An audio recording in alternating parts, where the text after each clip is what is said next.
What weighs more than 43,000 cars and is twice the size of Texas? According to the 2018 article written for PBS by Sukan Akpan, the answer is the Great Pacific Garbage Patch. This is a dead zone full of plastics rotating inside of the North Pacific Gyre. There are 5 of these garbage patches across the globe, and they're growing every minute. My name is Dawn Grant, and I'd like to talk to you today about how we as consumers can make it clear to those manufacturers and distributors that we will no longer allow plastic pollution on our dime. We can do that through legislation. There are 2 types of laws that I'd like to talk about today. One is bottle deposit laws. Those are proven to substantially increase the rate of recycling. And then the second is single-use plastic bans. Those will keep the plastic from being created in the first place. I'd like to start by showing you this image I created about how bottle deposit laws work.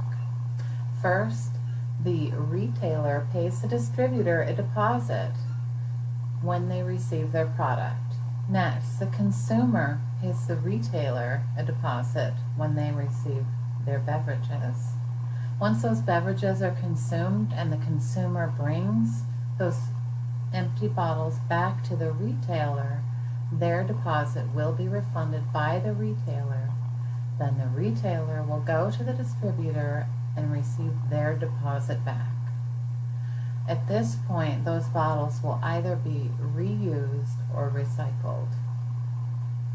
Oregon has had a bottle deposit law since 1971.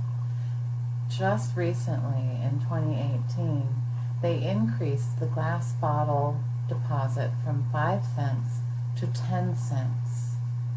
This resulted in an increase of 26% in 2 years. So their all-time recycling rate right now is 90%, according to the February 2019 article written for NPR by Cassandra Perfida. Looking at the Ontario Deposit Return Program from 2007, they have deposits ranging from 10 to 20 cents, depending on the size of the bottle. According to the BottleBill.org website, in 2016, they had a 96.8% return on refillable bottles and a 78.4% return overall. The South Australia Deposit Scheme was created in 1977. When they recently increased their deposit from 5 cents to 10 cents, they had an increase of 10.2% in their recycle rate over a period of 2 years. But more important, they added a product stewardship clause, which makes those beverage suppliers responsible. They have a legal obligation for their packaging after it has been sold. What this does is it makes them create that deposit and return system, and it also makes them responsible for any cleanup of their product packaging. South Australia leads Australia in recycling of beverage containers with a return rate of 76.9%, according to the Environmental Protection Authority of South Australia's website. Now, let's talk about single-use plastic bans. According to National Geographic's article from January of 2019, a running list of actions on plastic pollution, less than 1/5 of plastic is recycled.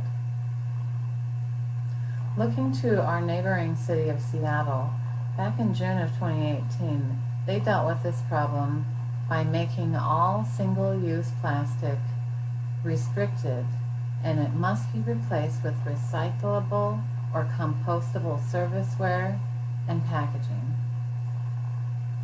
They also must provide a place for those items to be recycled or composted. And finally, they must sign up for pickup of recycling and composting. The city of San Francisco goes a step further with their laws. They've banned all single-use plastic in all industries for food packaging. According to the San Francisco Department of the Environment website, all single-use foodware accessories will be banned starting July of 2019. The only exception will be straws, and those will be available for disabled or medical needs. Looking across the pond, the European Parliament has voted to pass a resolution to ban single-use plastics. According to Chantrain's 2018 article, this will become effective in January of 2021. The bill background reads, and I quote, "While plastics are a convenient, adaptable, useful, and economically valuable material, they need to be better used, reused, and recycled. When littered, the economic impact of plastic encompasses not just the economic value of the material, but also in the costs of cleaning up, losses for tourism, fisheries, and shipping." End quote. What this law is really doing is holding those producers accountable. Tobacco companies will be required to make sure that their cigarette butts are cleaned up. Fisheries will be responsible for the nets that are littering our oceans and waters. All of those industries will be responsible to pay for the cleanup of their products and packaging that are currently polluting our environment. I hope I was able to clearly show you how legislation around single-use plastics can decrease plastic pollution in both bottle deposit laws that substantially increase those rates of recycling, as well as single-use plastic bans that keep that plastic from being created in the first place. There are many things that we as consumers can do. Comment on legislation, talk to your representatives, contact your local representatives, your state representatives, start your own petitions, vote with your wallet. Legislation really works.